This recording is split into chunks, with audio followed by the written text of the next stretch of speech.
ശ്രീധുവിന്റെ vote കൂടി അർജുന് കിട്ടുമോ എന്ന് ഭയപ്പെടുന്നുണ്ട് ബിഗ് ബോസിൽ പലരും. ഇപ്പൊ ടോപ്പ് 5-ൽ നിൽക്കുന്ന നമ്മുടെ ഋഷിക്കാണെങ്കിലും ജിൻഡോയ്ക്കാണെങ്കിലും എല്ലാവർക്കും ആ ഒരു സംശയമുണ്ട്. കാരണം ഏറ്റവും കൂടുതൽ വോട്ട് പുറത്തുള്ളത് ജിൻഡോയ്ക്കും ജാസ്മിനും ഒക്കെ ആണെന്ന് എല്ലാവർക്കും അറിയാം. അവർക്ക് നല്ല സപ്പോർട്ട് ഉണ്ടെന്നറിയാം. എന്താണെങ്കിലും അർജുനും ഫൈനൽ 5-ലെത്തി. ശ്രീധുവിന്റെ വോട്ടുകൾ കൂടി ശ്രീധു എവിക്റ്റ് ആയപ്പോൾ അർജുനിലേക്ക് പോകും എന്നുള്ളൊരു പേടി പലർക്കുമുണ്ട്. അത് ഋഷി സംസാരിക്കുന്നുമുണ്ടായിരുന്നു. അപ്പോഴാണ് ജിൻഡോ ഋഷിയോട് പറയുന്നത്, അത് ഓർത്തൊന്നും പേടിക്കേണ്ട ആവശ്യമില്ല, വേറൊന്നുമല്ല, പ്രേക്ഷകർ മണ്ടന്മാരല്ലല്ലോടാ, ഇതിനു മുമ്പുള്ള സീസണൊക്കെ അവർ കണ്ടിട്ടുള്ളതല്ലേ. ഇതുപോലെ കോംബോ കളിച്ച് നിന്ന ഒരാൾ ഔട്ടായി പോയപ്പോൾ അയാളുടെ വോട്ട് എല്ലാം മറ്റേ ആൾക്ക് കൊടുത്തതാണ് കഴിഞ്ഞ പ്രാവശ്യം പ്രേക്ഷകർ. എന്നിട്ട് എന്തുണ്ടായെന്ന് എല്ലാവർക്കും അറിയാവുന്നതാണ്. അതുകൊണ്ട് ഇപ്രാവശ്യം ജനങ്ങൾ അങ്ങനെ ചെയ്യില്ല എന്നാണ് എനിക്ക് തോന്നുന്നത്.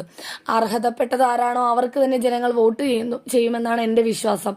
അങ്ങനെ വേണം ചെയ്യാൻ എന്നൊക്കെ ജിൻഡോ പറയുന്നുണ്ട്.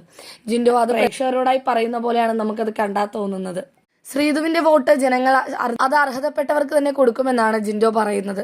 ജിൻഡോ പറയുന്നതായിരിക്കുമോ ശരി, അല്ലെങ്കിൽ എന്തെങ്കിലും അവസാനം ട്വിസ്റ്റ് നടക്കുമോ എന്നൊക്കെ കാത്തിരുന്ന് കാണാം.